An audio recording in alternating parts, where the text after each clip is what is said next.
शांते, थकल्यासारखं वाटते आता. गण्याचे बाबा, मी बुडगा होत चाललो व. आता काम करायची माझी ताकद राहिली नाही. अन आपली परिस्थिती दिवसेंदिवस आपली मजा घेत आहे. शांते, शांताराम भाऊ, पेढे घ्या पेढे. माझा पोरगा बँकेत नोकरीवर लागला.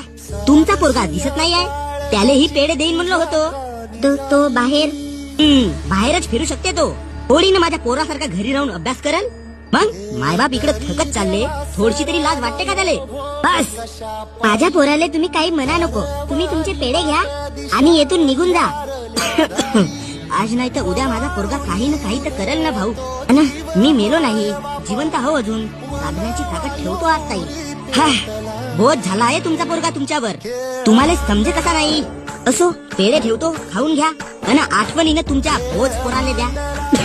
आज जर का माझा पोरगा नोकरीवर असता तर मला असे ताणे नसते ऐका लागला. शांते, गण्याचे बाबा,